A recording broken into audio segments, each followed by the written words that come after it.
executive producer, John Leguizamo. Thank you. And producer, Tracie, Laymon. Yeah.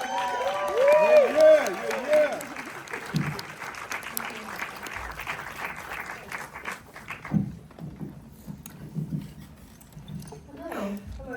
It's so Hi. nice to be doing this. We were just talking about this last night. I don't just like this movie, I love this movie, and I'm so honored to be here. Tracie, I would love to start with you. I know you mentioned this elsewhere. This is a personal project for you, a personal story for you. It's inspired by a true story, but not exactly a true story. So tell us a little bit about that. Sure, yeah. It's kind of inspired by the situation I had started in 2012 where my dad was mad at me and he wouldn't call me back, wouldn't email me back. And I'm very resourceful as a people pleaser. I try many ways. And so I thought I wanted to fix it. I thought I'll put his name in Facebook, baby's on Facebook, and I accidentally friended another man with his name. And that man proceeded to be kind just for the sake of being kind for actually 9 years, not a few months like the story. And it really helped me heal. So I just thought I was blessed with such a gift from this kindness from a stranger that I needed to share it, especially in a time when we kind of don't know how much power we have with our children. So kindness. Thank you. And John, how about you? How did you come on board this story? And what were you most excited about exploring through Bob Trevino, the good Bob Trevino? Yeah. Oh, that was so fortunate that I got to play the good one. Because usually I play the bad Bob. Not because of who I am, but just how I get cast. So I got the script, right, and I loved it.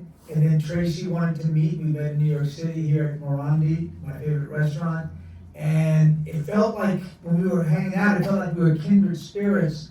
And so I knew it was going to be in great hands, because you meet a lot of people, but sometimes you don't click. And when you're doing an indie film, it's like living in tight quarters, like your roommates almost.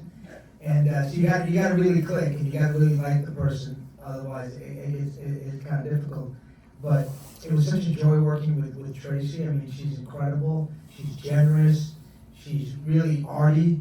Like by that I mean, like she's wants to find the truth in every scene. The truth in the characters, and that's what I signed up for. And it was just an incredible journey.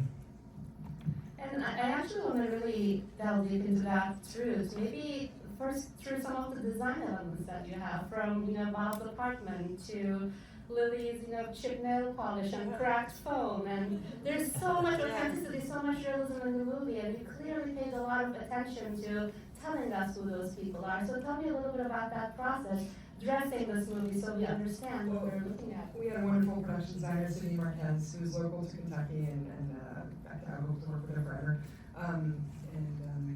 So those are my phones, by the way, my cracked phones. We were so low budget, they were like, we're going to take some phones and crack them? Or what are we going to do? I was like, no, I'll save us some money. Well, let me get my phones out of storage. And so I thought we used, that was my life. I did not understand fixing things for myself at that time. The cracked phones, the poetry. My dad was really into poetry, but he wouldn't read my poetry, and now I get to share my poetry with you, tonight. So there were a lot of things that were just from my life. My dad did try to make him look good on dates at way too young an age. I was trying to, be like, oh, see, I'm a good family man, see, right? I just tried, and even though it was a work of fiction, I tried to access the truth, the emotional truth of everything, and take things from my life. Like, I was a wheelchair user in high school, and that's an experience that completely changed my life. And so I was a big fan of Lauren Lolo Spencer and Kate Geller, our casting directors here, who helped us so much. Woo! Yeah, thank you. And then I was also an aide, a part-time aide for people with disabilities. So it was kind of like, okay, I can put those things into the story, and they feel authentic to me. Another thing is that I had a friend and a mentor named Bob Trevino, and when I needed to change the name, I needed someone that had a good heart. And I was like, well, if I combine these inspirations of my life, I think I can write it authentically. Not what he said, yes. I guess use his name. So I was going to ask where the name Trevino come from, but you mentioned casting, and this is a perfect opportunity to bring up Barbie Ferreira's incredible, amazing performance. Tell me, like to ask you first, you build such a beautiful dynamic with her, a friendship, and there's almost something familial about chosen families. What was it like to embark on this journey with Barbie, and how did you build this chemistry? Well, it was amazing, and what was great too was that Tracie understands method acting, and she knew that we needed to hang out together, that Barbie and I needed to get to know each other, but we didn't need to get to know each other too much, because we were still kind of strangers in the film, but we had to get comfortable with each other, so we hung out a little bit together. We did an incredible reading of it, and that was the first time that I saw the power of this film. It was in that reading, because I didn't realize how incredibly funny it was. I knew it was funny, but I didn't know it was that funny. And then how touching it was. We were all laughing and crying at this reading. I knew what a powerful film it was. And just working with Barbie, Barbie is such an open heart. She's so present. She's so fearless. You feel like you're working with like the Latina Meryl Streep, you know what I mean? She's just incredible, her courage and fearlessness, and I just had an amazing time working with her. And her crying, I should say, Lily's crying, sort of bookends the movie in the beginning and in the end. And in the beginning, you mentioned people pleasing before, and that's such a great segue into knowing what she's like. But I want to talk about that end crying, because she really takes us on a journey. It starts as something really sad, but it gains in complexity, emotion, texture, and then it becomes less sad by the end. It's really a feat of acting, but I think it's also a feat of directing. Tell us a little bit about shooting that scene. That was just so beautiful. Well, in the beginning, she's crying from abandonment, from rejection, right? And then she's crying because she realizes she's all alone, and the beauty of having a family, knowing that even that she had a father who was going to leave her at the drop of a hat in life, but then she found a chosen family father that's never going to leave her even in death, and so that is the beauty of love. I think it transcends those things. And so actually in the opening was actually scene 3 in the script, but John Rosario, our DP, we were shooting the image of her crying. We just looked at each other, and I said to him, "This is the opening image now. This is it." I don't know where the other scene's gonna go, but this is it. So we reordered it, and so they say you make one movie when you write, or one when you live it. One when you live it, one when you write, and one when you edit. So it became its own thing in the edit too. The other scene that I want to talk about as someone who's crazy with dogs and puppies is obviously that wonderful, really deeply human scene in the dog shelter. What can you tell us about filming that scene with Barbie? Because it was just extraordinary. It's just a jolt of energy that filled me with a lot of optimism. Oh my God, yeah, I think it's one of the pivotal scenes of the movie, because she shared that story about her dog, which is a true story of Tracie's, about her father taking the dog from her because she mishandled it, and she never understood that. And so here Bob Trevino is trying to heal her in a way, he's an amateur psychologist, I guess, and he takes her to the puppy center and gets her this puppy to relive it, and I guess to change her, and the way Barbie just responded to that, weeping and joyous weeping and healing weeping. We were all moving, everybody was crying, behind the camera, in front of the camera, and I just thought it was such a powerful scene of one act of kindness can change so many people, because Bob has changed as well. Bob is healing himself through Barbie as well, because he's got all that pain and that loneliness, and I guess a mistrust of other people because he doesn't have any friends as well. So, he's healing through her as well, not just her. And he's being such a dad in the scene, The dad that he always wanted to be. She's basically his foster child. Yeah. And that was, it wasn't written for her to cry in that scene. It was actually written for her to cry in the earlier scene, the shooting star scene, but you shoot out of order, as you know. And so we shot the puppy scene. And I was like, well, I'm not changing that. So, and then, so that night I was like, hey Barbie, when we shoot the shooting stars tomorrow, you don't need to go all, we got that. Right, It became that it was going to lead up to what she did, and just changed. The movie tells you what it is. Yes. If you want to stick to what you wrote, or, you might actually ruin what people are bringing. So just always making sure that we achieve those goals. But it's amazing that you knew that though, that you couldn't have her crying both times Yeah. because it would just dilute the power of it. Yeah. So you were able to make those quick decisions right there. I mean, Yeah.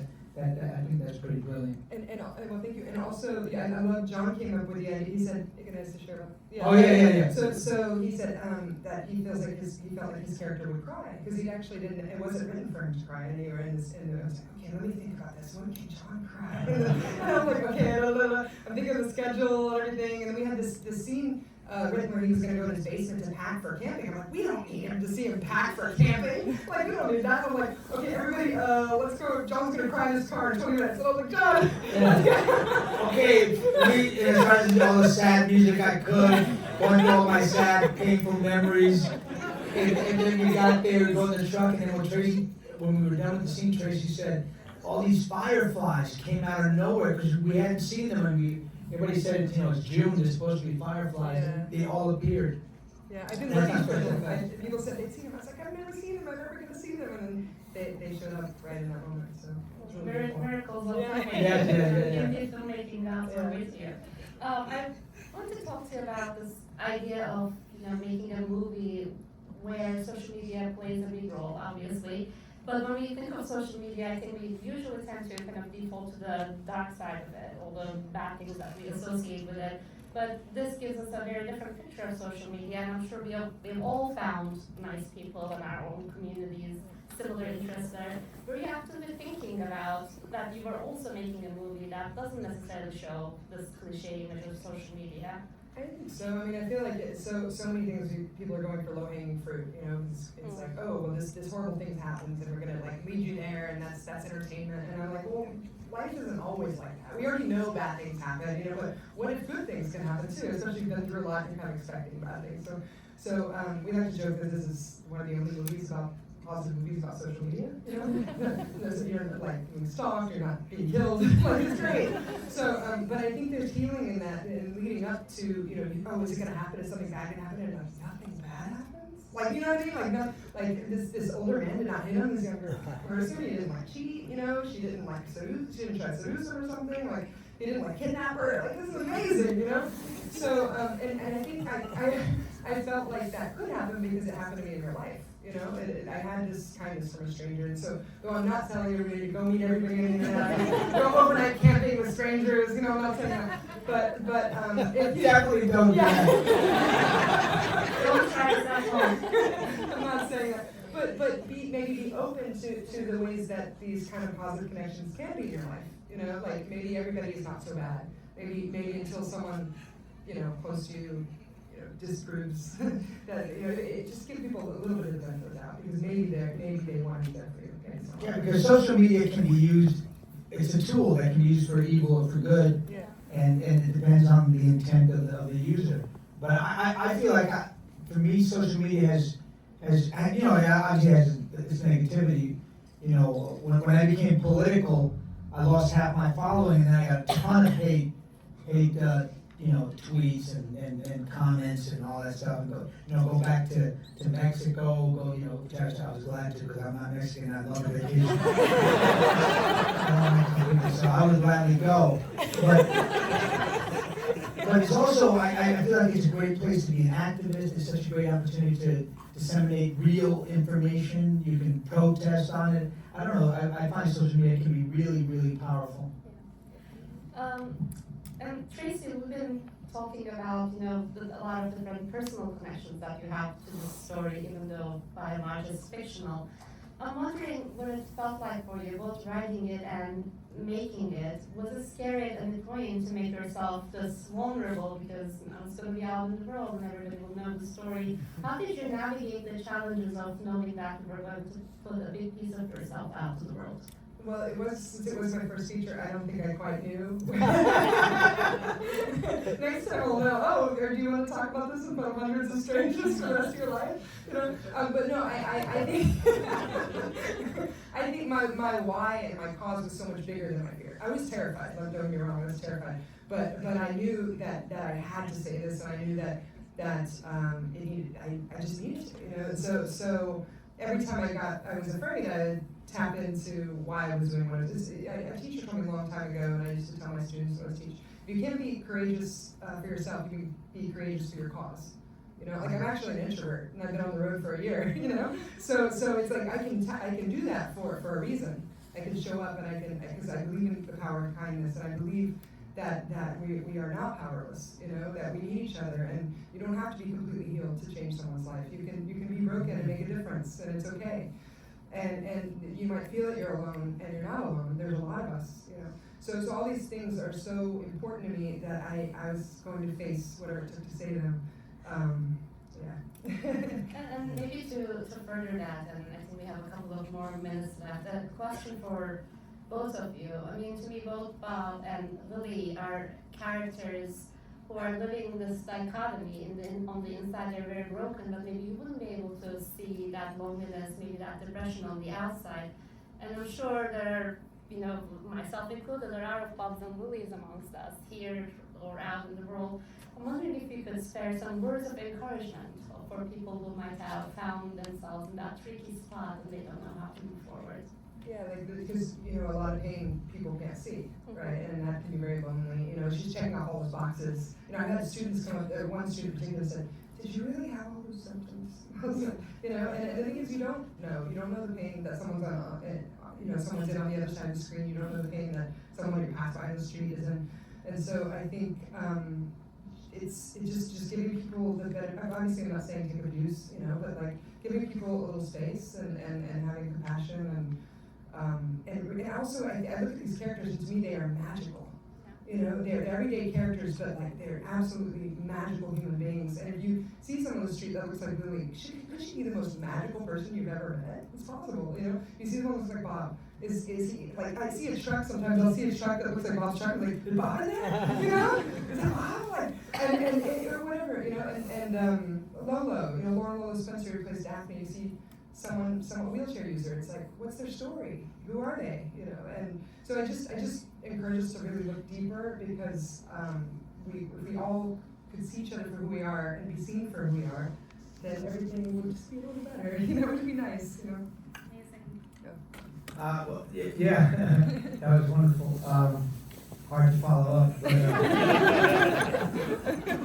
But I think the message of the movie is so beautiful that one act of kindness can be so contagious. You know, could have the butterfly effect, you know, if you flap the wings of a butterfly can create a storm somewhere else in another part of the world. I think all of us trying to do something kind and good and putting it out into the world has a ripple effect, has a purpose. And I think we should all try to keep that courage to doing something kind. But it's a stronger thing to do than to be, you know, fighting an attack. And have faith that like it does have power. Like my Facebook Bob, my Facebook dad never knew how he changed my life. He passed before he ever knew. So just know that it matters even if you can't see the results. You just have to have faith that like these little things you do, they do make a difference. And you sometimes I'll hear something now, I'm sure you hear this all the time. Someone says, you said this thing 5 years ago and it changed my whole life. I'm like, what? Like, this is amazing. Just keep telling people, just keep being there for people because you have no idea. It affects the people in their lives, you know? I mean, the world can be a terrible place these days, and this movie is definitely an act of generosity. That was like a bright light in my life. Thank you so much. But I'm going to ask the audience if you could please stay in your seats because we have the next engagement that we have to run to. We will really appreciate it. Thank you so much. Thank you so much. Thank you.